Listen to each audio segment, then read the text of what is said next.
Yeah, it's time to continue our super athletic episode of the Ultimate Cleveland Sports Show because we are now joined by Jourdan Rodrigue of The Athletic. She used to cover the Rams. Now she's a national NFL writer. Jourdan, thank you so much for joining us today. When I asked these two esteemed gentlemen who we could get on to talk a little Rams, they both said it's a no-brainer. It's Jourdan. We got to get her on. So, Jourdan, real quick to the Cleveland fan base, what can you tell us about Jared Verse and the player the Browns have acquired for Myles Garrett? Oh, Cleveland's going to love this guy, first and foremost. I was talking to Zach and Jason, and it's great to see you guys not in Slack, by the way. It's great to see you right? Faces. They're going to love Jared Verse, not only on a journalistic side and a beat side. He's a great quote, but also he plays with no fear. He is going to let you know exactly what he thinks on every single play.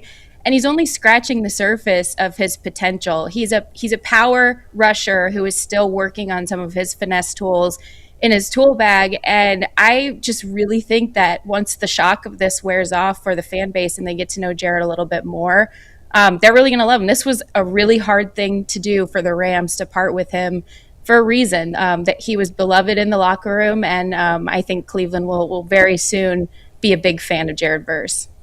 Nobody is Myles. At least we are not asking him to replace Myles, but what do you think the ceiling is on Jared? Well, it's exactly the right question, because he has only showed us, I would say, like 50% of what he's capable of, and that was a Defensive Rookie of the Year player. And true, no one is Myles Garrett. Myles Garrett is an alien, right? And the Rams know it, and that's why they made this trade. But I just really think that Jared Verse is a player who, into his middle to late 20s, you're going to start to see him add tools to his arsenal, more combination moves, for example, closing on pressures, turning them into sacks. Those are the things that the Rams really wanted to see him take a step forward into, his third season before all of this happened, because he's already got the strength, he's already got the power, and he's already got the personality. He's growing up, right? And I think it's kind of cool that the Browns are going to get to sort of get the best years out of him as he goes. Hi, Jourdan. Haven't talked to you in like 2 days, so good to see you again.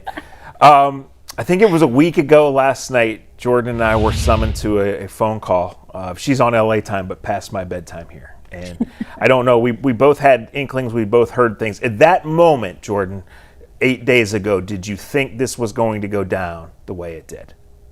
Yes. And I think that the real hinge point of all of this was Jared Verse, and whether or not the Rams were going to be willing to part ways with him, and what the sliding scale of the capital ask would have been would they have not been willing eventually and ultimately to part with Jared Verse. Real sticking point for the Browns as well. Among the players that they had discussed as a potential part of this trade, he was the absolute priority for the Browns. So that is true. When Andrew Berry says that, that is absolutely true. This is something that, Zach, this. We kind of, and Jason, I remember a conversation I had with you in the lobby at the Phoenix Biltmore in Scottsdale about some of the palling around we had watched between the Browns and the Rams. And at that point, that was when my spidey senses were starting to go off, because that's not something I had previously seen, was the very open camaraderie between Andrew Berry and specifically Sean McVay, and then the behind-the-scenes collaboration and support of this future draft picks proposal that the Browns had submitted and was dead before it hit the committee floor.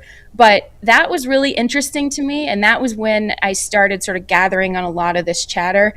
To me, it didn't feel real. It didn't feel like a real possibility, because I knew that the Browns had been fending off calls left and right on Myles Garrett. This didn't feel like a real possibility until I want to say probably about the time we talked, Zach. And even then, you still are like, this could fall through. This might not happen. We had when we talked on the phone, we were both like really thinking this was going to happen, but also hedging in the sense of, this is a huge trade. The Browns would really have to be willing to part with probably one of the best players, if not the best player in their history. This would be crazy. So you're kind of always talking yourself out of it, even as you're gathering on this chatter. So, you guys did a great job of laying out the history of this and how far back this went. For people who didn't read the piece, can you just sort of lay out how long this really did take and how long these negotiations went on and how relentless the Rams were in sort of pursuing this deal. Yes, we'll read the piece, first of all. Yeah. Definitely read the piece. Speaking of relentless, Jordan says read the piece. Sponsored by The Athletic, the show, I guess, right? Right. Yeah, so it started in March. It really, the Browns, as much as Andrew Berry says, and he's correct when he says they weren't, soliciting calls or anything like that, they did send out the bat signal by adjusting that contract. The second that happened, teams around the league were talking about this behind the scenes.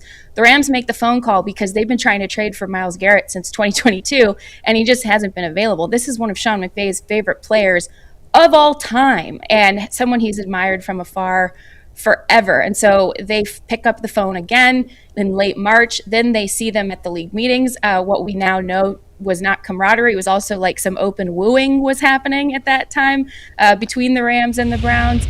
And they just kept calling. Les Snead and Andrew Berry, who already have a pretty good relationship, just kept bouncing terms back and forth off of each other. And at times got a little heated because, like I said, the Rams did not want to trade a player. And once it got down to sort of brass tacks, they did not want to trade Jared Verse, and instead they're trying to think about, well, what happens if we trade more picks, or what happens if, what could the plan B, the plan C, the plan D be? And ultimately the Browns kept coming back to, this is what we really want back in this return. And just this consistent line of dialogue since late March, when they activated this contract adjustment. That's when talks began in earnest. And like we said in the piece, the Rams were so confident, and the Browns truly were so confident that this was going to get done, that it informed the Rams picking Ty Simpson at number 13 in the draft, because if they were going to ship out their 2027 first round pick, they needed to know who their quarterback, their backup at minimum quarterback, was going to be on the other side, if not their future in a post-Stafford era, with Stafford's longer-term future so uncertain and him kind of on year-to-year terms. They had to understand at least how high their floor was going to be at that position on the other side of such a significant trade, because they didn't want to bundle more picks to try to trade up and sort of jostle in the quarterback sweepstakes next year if they didn't have an answer at that position, and they wanted to move that 2027 pick. So kind of just this very, very quiet strategy and sort of game theory between the two teams for months. We'll say it one more time. Definitely go read the article that Jordan wrote and Zach put his name on. It is well worth your read on The Athletic. Highly, highly, highly recommend it. But sorry, Zach, I had to. I was going to open with it, but I didn't know Jordan enough, and then she made fun of you. So now it was better than the closer I was cooking up over here. You never know. But Jordan, in all seriousness, Andrew Berry talked about acquiring Jared Verse, that being the starting point in the conversation. We've talked about him as a player. But we've also heard a ton about his leadership skills in Los Angeles, and how even as just a first and second year player, he kind of took on a leadership role for the Rams. The Browns, they haven't had a ton of leaders over the last couple of seasons. So can you tell us a little bit about maybe the leader and the person Jared is, as opposed to just the football player we'll see on Sundays? Yeah, I'm glad you asked, because the Rams, ever since Jalen Ramsey, star corner, left a couple of years ago, the Rams really were lacking that vocal edge. They still, for a short time after his departure, had obviously the best player in the world and one of the best footballs ever seen in Aaron Donald. But Aaron was more of a quiet leader, lead by example. And also a lot of his young teammates were really kind of afraid of him. And so they needed someone to come in with like this clear, assertive edge, right? And Jared Verse was immediately that guy, to the point where at one point in training camp, Sean McVay had to pull him aside and say, hey, can you not talk as much smack to your teammates? Because you are beating them up and down, left, right, and center in these practices, and we need you to bring them with you and not steer, and not, talk to them the way you would talk to an opponent on the field. And Jared, what is such a credit to him was he took that coaching so to heart. Like, he took it really, really personally in a positive way.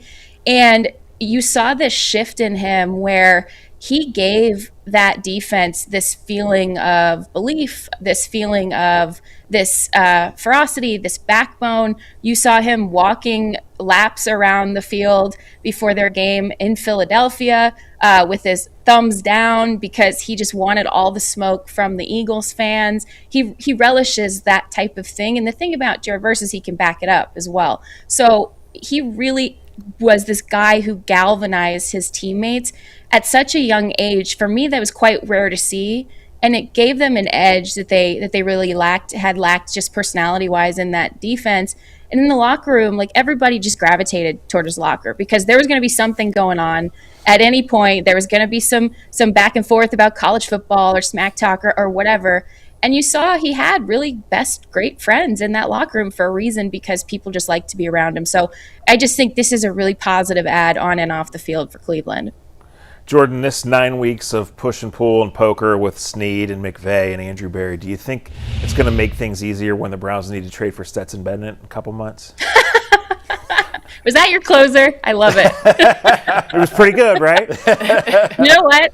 You're starting to here's the thing, and I talked to you guys at league meetings about this. Start reading the tea leaves about Stetson Bennett. You're going to start to see quotes coming out of Los Angeles about how much more he's improved and how they're high, how high on them. Okay, I'm just saying it always happens this way. And then, other teams around the league, they start going, oh, that's Stetson Bennett guy.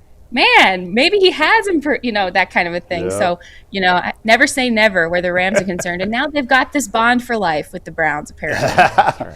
Hey, I got to ask you before we cut you loose, is Aaron Donald really retiring? Or, has he really retired? Or is there legitimate smoke around this? Is he really coming back?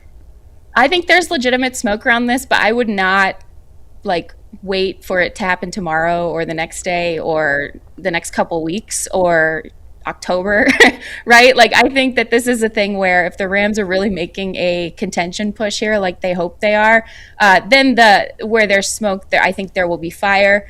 It's kind of that Eric Weddle situation from a Super Bowl run a couple of seasons ago where, you got to creak off the couch first, and then you've got to figure out the practice squad, and then you've got to figure out, and it worked out for Weddle. But this is a thing where I don't expect him to be in training camp, all of these things. But I do think that he could legitimately consider it if the Rams are on the precipice of a playoff run here. Aaron Donald and Myles Garrett Crazy. On the same line. Crazy. Oh my It's rude, right? It's just rude. Yeah. And Jourdan, we'll get you out of here on this one, but we spent the entirety of this interview talking Jared Verse. Let's ask at least one question about Myles Garrett in LA here. I saw a stat from Jack Andre of the NFL Network that over the last 2 seasons, Jared Verse has the second most pass rush attempts while his team has the lead. Myles Garrett is tied for 54th in that conversation, and he still set the single-season sack record last year and has 39 sacks over the last 2 years. Obviously, they just paid a king's ransom for Myles Garrett, but they have to expect him to produce at an incredible level in Los Angeles. How do you see him fitting into that defense, and what are the team's expectations for him from the get-go joining this Super Bowl contender?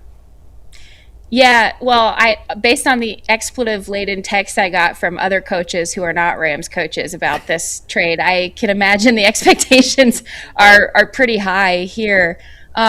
This is going to be really interesting because the Rams, when they're at their best, they've always built their defense similar to a solar system. So they put 2 players as the sun, one in the secondary and one up front. It was Aaron Donald in the center, and everything in their pass rush plan sort of orbited around and rotated around wherever he was going to be. And that set their game plan. He was so dominant and he attracted so much attention that even if you knew everything was going to revolve around whatever he did, you still couldn't stop it. So with Myles on the edge and double teams a little bit harder, unless you're using a tight end chipper or whatever, harder to achieve in that regard, this is going to be fascinating. He'll move on both sides of the formation. They'll rotate him, in a lot of their odd and even fronts that they like to play.